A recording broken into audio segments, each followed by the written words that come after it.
नमस्कार दोस्तों, बहुत बहुत स्वागत है मेरे YouTube channel learn with Ruby में। दोस्तों मैं यहाँ पे हिंदी साहित्य की तैयारी करवा रही हूँ। UGC net set TGT PGT के लिए भी समान रूप से उपयोगी है। दोस्तों कि जैसा कि आप देख रहे हैं कि मैं भक्ति काल पढ़ा रही हूँ। भक्ति काल में भी जो बहुत सारी वीडियो में बना चुकी हूँ, आज मैं लेके आई हूँ जो हमारे कृष्ण भक्ति शाखा के जो 2 प्रमुख कवि हुए हैं उनके बारे में। इसके बाद एक वीडियो में और बनाऊंगी जो कि भक्ति काल में जो विभिन्न संप्रदाय जो हुए हैं उसके जो संस्थापक हुए हैं उसको मैं बताऊंगी एक वीडियो में। उसके बाद ये भक्ति काल जो है हमारा ख़त्म हो जाएगा। उसके बाद मैं रीति काल को पढ़ाऊंगी। दोस्तों मैं उन्हीं भक्ति काल में भी बहुत सारे कवि हुए हैं, लेकिन मैं उन कवि को बता रही हूँ जिनसे अक्सर प्रश्न पूछे जाते हैं और जो एक प्रमुख कवि होते हैं, जो भक्ति काल के जो है उसके जो प्रमुख कवि हुए हैं उन सबको ही मैं पढ़ा रही हूँ। क्योंकि जो जहाँ से जो प्रश्न आते हैं उसको कि आपका जो एक बेस है वो आपको मजबूत हो जाए और आपको ये समझ में आ जाए कि कौन से जो प्रमुख कवि हुए वे किस काल के कवि हुए हैं। ऐसे पढ़ने के लिए तो बहुत सारे कवि हैं, लेकिन अक्सर जिस पे एग्ज़ाम में जो प्रश्न आते हैं मैं कोशिश कर रही हूँ कि उन कवियों को आपको पढ़ाऊँ ताकि जो आने वाले जो नेट JRF का जो एग्ज़ाम है उसमें आपको ज़्यादा से ज़्यादा क्वेश्चन आप उसमें कवर कर सकें। तो बिना देर के हुए बढ़ते हैं अपनी वीडियो की तरफ। जो आज मैं 2 कवि को लेके आई हूँ, ये दोनों ही कृष्ण भक्ति शाखा के कवि हैं और जो दोनों में जो समानता है कि ये दोनों एक मुसलमान कवि हैं, यानी कि ये मुसलमान होके भी कृष्ण की इन्होंने भक्ति की है। तो एक तो हो जाएंगे रस खान और दूसरे हो जाएंगे रहीम। हम सभी ने का नाम सुना है कि ये दोनों ही बहुत ही प्रमुख कवि रहे हैं कृष्ण भक्ति शाखा के। तो सबसे पहले देख लेते हैं, पहले जो कवि हुए हैं रस खान। इनका जो जन्म हुआ है वो 1548 ईस्वी में जन्म हुआ है और इनकी जो मृत्यु हुई है वो 1628 ईस्वी में। यहाँ पे जो है कि इनका जो जन्म वर्ष है वही महत्वपूर्ण हो जाता है, लेकिन सबसे जो महत्वपूर्ण हो जाता है कि जब आप इसे ठीक से याद कर लेते हैं कि कौन से कवि जो है किस शाखा के हुए हैं, अगर उसे आप समझ जाते हैं तो जो क्रम से लगाने वाले जो प्रश्न होते हैं वो आप यहाँ पे कर सकते हैं। क्योंकि ये कभी डायरेक्ट ऐसे नहीं पूछा जाता है कि जो रस खान का जन्म कहाँ हुआ था। वो जब 3-4 कवि को आपको दे दिए जाएंगे उसमें आपको क्रम से लगाना है। तो आपके लिए ये समझना बहुत ही ज़रूरी हो जाता है कि जो कौन से जो कवि हुए हैं वो किस धारा के कवि हुए या फिर किस काल के कवि हैं। और काल में भी जब आप समझ जाएंगे कि भक्ति काल के हैं तो किस शाखा के कवि हुए हैं, यानी कि जो भक्ति निर्गुण काव्य धारा के हैं या फिर सगुण काव्य धारा के हैं। तो यहाँ पे आपको ये समझना बहुत ज़रूरी हो जाता है और मैं अपने वीडियो में यही बता रही हूँ कि कौन से कवि किस शाखा के हुए हैं। तो ये जो दोनों कवि हुए हैं वे कृष्ण भक्ति शाखा के कवि हुए हैं। जो रस खान का जो पूरा नाम हो जाएगा सैयद इब्राहिम रस खान। ये कभी कभी क्रम से लगाने में ये प्रश्न क्रम से नहीं मिलान करने वाले ये प्रश्न में आया हुआ है। तो जो रस खान का पूरा नाम हो जाएगा सैयद इब्राहिम रस खान। और ये जो विट्ठल नाथ जी के शिष्य थे, जो अष्टशाप के जो संस्थापक हुए थे, ये मैं बता चुकी हूँ, ये उनके शिष्य थे, यानी कि विट्ठल नाथ जी के ये शिष्य रहे हैं। इन्होंने जो रचनाएं लिखी है ब्रज भाषा में, यानी इनकी जो काव्य की जो भाषा हुई है उसमें ये ब्रज भाषा है। और जो इन्होंने जो लिखा है जो छंद है वो कवित और सवैये में इन्होंने अपनी रचना लिखी है। और इनके बारे में जो कथन है कि इन मुसलमान पर जनीन पर कोटिक हिंदू बाड़िए। ये जो पंक्तियाँ है ये पूछा गया है कि रस खान के बारे में किसने कहा है।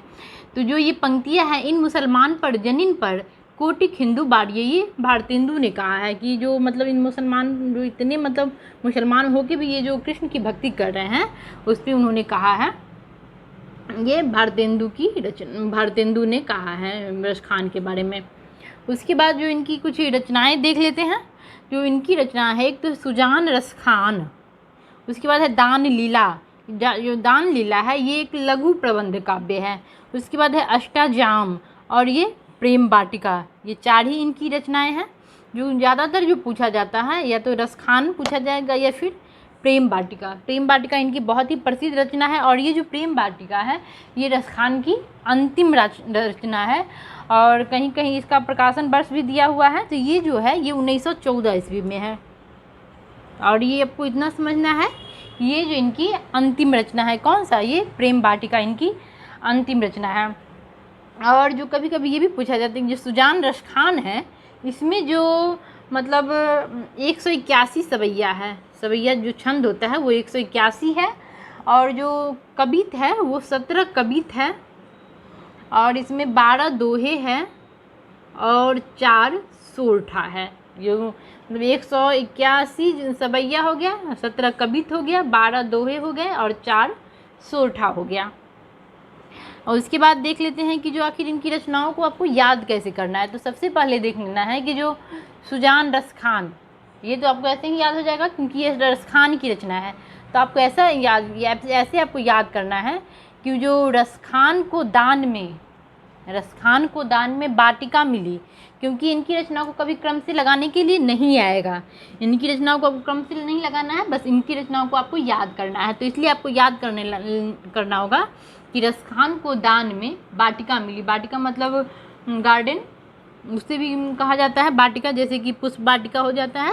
यानी कि रसखान को दान में क्या मिला? वाटिका मिला। जब उन्हें वाटिका मिलागा तो वाटिका में उन्होंने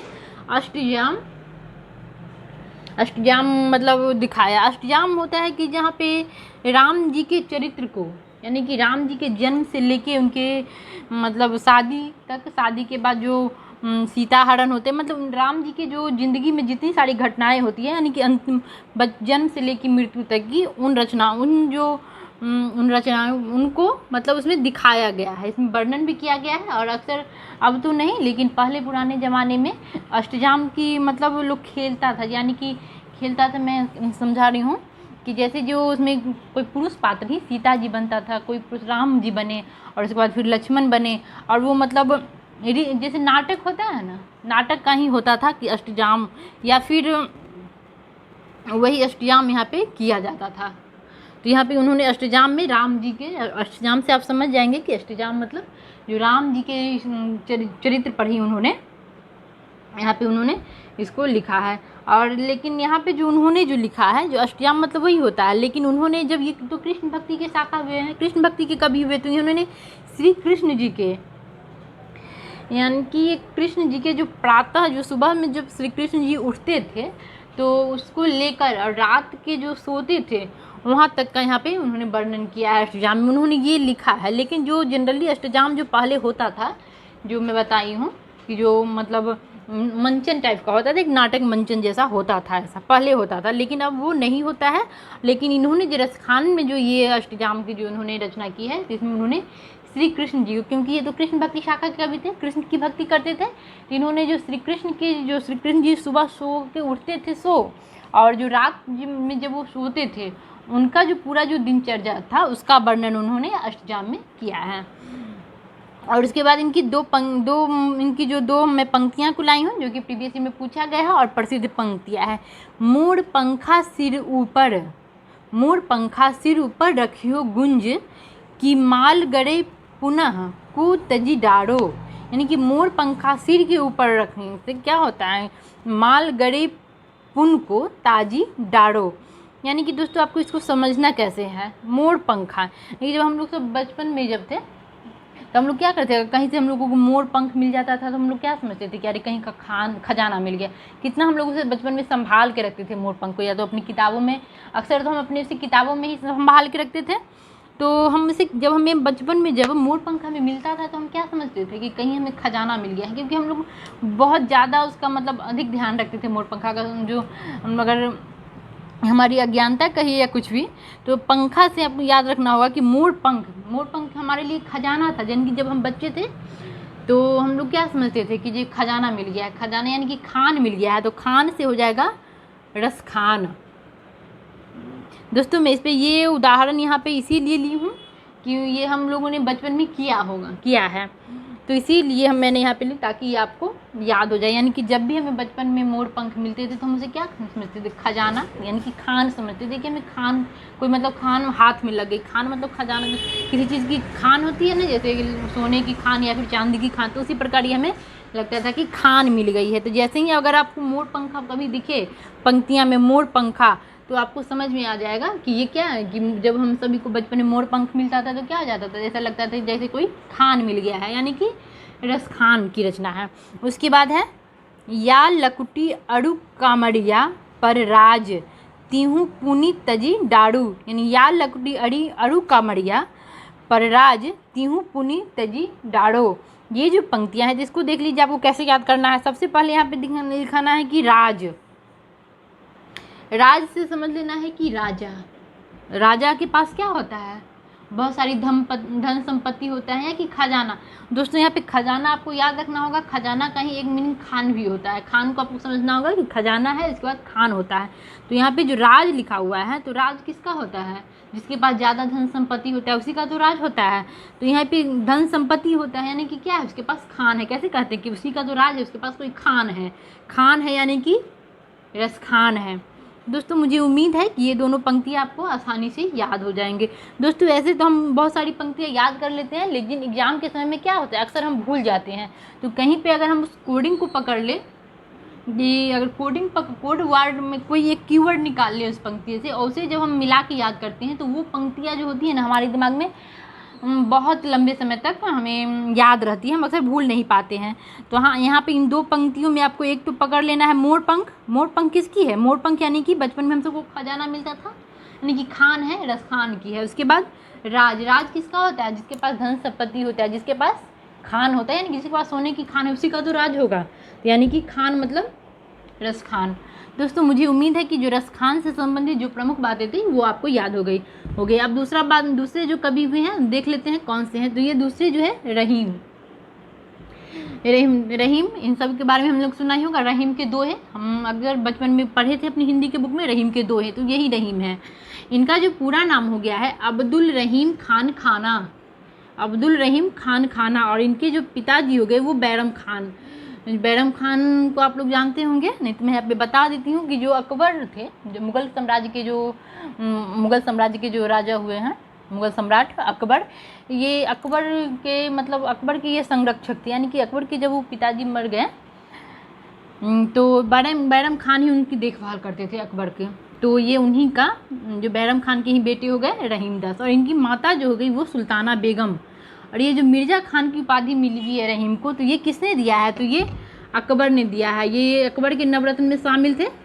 हम लोगों ने हिस्ट्री में पढ़ा हुआ कि अकबर के नवरत्न थे, 9 रत्न, उसमें एक रहीम थे। और रहीम के जो काव्य हुआ है उसमें रहीम के काव्य में नीति, भक्ति, प्रेम और श्रृंगार का सुंदर समावेश है। इनका जो काव्य है उस सब में मतलब भक्ति भी है, प्रेम भी है, श्रृंगार का जो एक बहुत ही सुंदर उन्होंने समावेश किया है। इसके बाद इनकी रचनाएं देख लेते हैं। एक तो है रहीम सत्सई, दूसरा है बड़बे है, ये बड़बे छंद में लिखा गया हुआ है इसीलिए। इसके बाद है मदनाष्टक, उसके बाद है नगर शोभा। ये जो नगर शोभा है ये बहुत ही महत्वपूर्ण है और कितनी बार पूछा जाता है कि नगर शोभा किसकी रचना है, तो आपको याद रखना होगा ये रहीम की रचना है। और इसमें जो है ये 142 दोहे है। उसके बाद है खेत कौटुकम। उसके बाद है ये नायिका भेद, ये भी बहुत प्रसिद्ध है, नगर शोभा और नायिका भेद। और उसके बाद जो अंतिम है कि रहीमन विलास, ये रहीम की रचना है, लेकिन इसका संपादक जो हुआ है बाद में ये ब्रजरत्न दास ने करवाया है। तो अब देख लेते हैं कि इनकी जो रचना हो गई उसको कैसे आपको याद करना है। तो सबसे पहले है कि रहीम सत्सई होगा तो आपको ऐसे ही याद हो जाएगा। और क्या किया, रहीम से बैर लेके, बैर से यानी कि बड़बे, रहीम से बैर लेके मदन क्या किया, नगर में भाग गया। रहीम से बैर ले लिया, मदन नाम का कोई लड़का था, उसने उनसे बैर ले लिया और वो नगर में भाग गया। यानी जब वो नगर में भाग गया तो क्या किया, वो नगर में भाग के आखेट करने लगा। यानी कि आगे यहाँ पे समझना है कि जब वो नगर में भाग गए तो वो छुपने लगे, यानी कि आखेट में चले गए। तो जब वो उनके पीछे पीछे रहीम आए तब उन्होंने उनको जो उस नगर में क्या हुआ, नायिका मिली। जब उन्होंने नायिका मिली तो उस नायिका से उन्होंने शादी कर ली। उसके बाद वो सुखपूर्वक ज़िंदगी यानी कि विलासपूर्वक ज़िंदगी बिताने लगे। फिर से एक बार देख लीजिए, अगर आपने इस कहानी को इमेज किया होगा तो आपको यही याद हो गया होगा। फिर से एक बार देख लीजिए। यानी कि जो रहीम है उसका एक दोस्त था मदन, लेकिन वो क्या किया, उससे उन्होंने बैर ले लिया। यानी कि रहीम से बैर कर लिया कौन, मदन। और वो कहाँ भाग गया, उनसे झगड़ा करके वो भाग गया एक नगर में। और वो जो नगर की जो शोभा थी वो देखने लायक थी, मतलब कि बहुत सुंदर थी। यानी कि क्या थी, कौतूहल। जब रहीम उस नगर में पहुँचे तो वो नगर इतना सुंदर था कि वो मतलब क्या कहते कौतूहल बस, मतलब कि जो कभी वैसा नगर देखे नहीं थे, जो उनकी जो नगर थी उन्हें बहुत अच्छा लगा वो कौतूहल बस, यानी कि कौतूहल से आपको ये कौतुक कम हो जाएगा। जब वो कौतूहल बस जब उस नगर को देख रहे थे तो वहाँ पे उनकी नायिका मिल गई, और जब वो नायिका से उन्होंने शादी कर लिया और वो विलासपूर्वक ज़िंदगी यहाँ पे बिताने लगे। तो दोस्तों ये आप समझ गए हैं इनकी रचनाओं को कैसे याद करना है। इसके बाद इनकी कुछ दोहा है जो हम सभी ने सुना ही होगा, एक दो मैं यहाँ पे बता देती हूँ। एक तो है कि रहीमन धागा प्रेम का, रहीमन धागा प्रेम का मत तोड़ो घटका है, टूटे से फिर ना जुड़े जुड़े गांठ पड़ जाए, जो बहुत ही प्रसिद्ध दोहा है। उसके बाद एक है बानी ऐसी बोलिए मन का आपा खोए, औरन को शीतल करे आप यूँ सूतल हुए। ये सब दोहा दोस्तों रहीम की जो दोहा ये बहुत ही प्रसिद्ध दोहा है और हम सब ने अक्सर सुना ही होगा। उसके बाद एक है रहीमन चुप हो बैठिए देखी दीनन के फेर, जब नीके दिन आई है बनत न लगी देर। ये इनकी कुछ दोहा है जो कि बहुत ही प्रसिद्ध है। एक और रहीमन पानी राखिए बिन पानी सब सून, और पानी गए न उबरे मोती मानुस चून। दोस्तों ये इनकी कुछ दोहे थे जो मैं बता दी हूँ। अगर दोस्तों आपको इसका PDF चाहिए तो जो मेरा एक टेलीग्राम चैनल चल रहा है लर्न विथ रूबी, वहाँ पे मैं जो क्लास पढ़ाती हूँ उसका PDF मैं वहाँ पे डाल देती हूँ ताकि आपको कुछ भी नोट करने की ज़रूरत नहीं हो। वैसे मैं कोशिश करती हूँ दोस्तों कि आपको एक सरल से सरल शब्दों में जो इन कवि है उनको समझा दूँ, उनकी रचनाओं को समझा दूँ, और साथ ही जो उनसे संबंधित कुछ महत्वपूर्ण तत्व है या फिर जो पंक्तियाँ हैं वो भी मैं आपको यहाँ पे समझा दूँ। दोस्तों यहाँ पे एक जब हम जून के एग्ज़ाम दिए होंगे तो उसमें हमने देखा था कि जो पूछा गया था कि रामचंद्र शुक्ल जी ने रहीम के बारे में क्या कहा है और स्थान के बारे में क्या कहा है, तो इस पर मैं एक वीडियो अलग से बना चुकी हूँ। मैं कमेंट बॉक्स में या फिर इस डिस्क्रिप्शन में उस लिंक को दे दूँगी, आप वहाँ से देख सकते हैं, क्योंकि अब जो प्रश्न आते हैं वो वैसा ही प्रश्न आते हैं, तो आप वहाँ से उसे देख सकते हैं और अपनी तैयारी को बेहतर बना सकते हैं। अगर दोस्तों मेरा ये प्रयास आपको अच्छा लग रहा है तो प्लीज़ मेरे चैनल को सब्सक्राइब कीजिए, लाइक कीजिए और अपने दोस्तों के साथ शेयर कीजिए, और मेरे साथ बने रहने के लिए बहुत बहुत धन्यवाद दोस्तों। घर में रहिए, स्वस्थ रहिए, नमस्कार।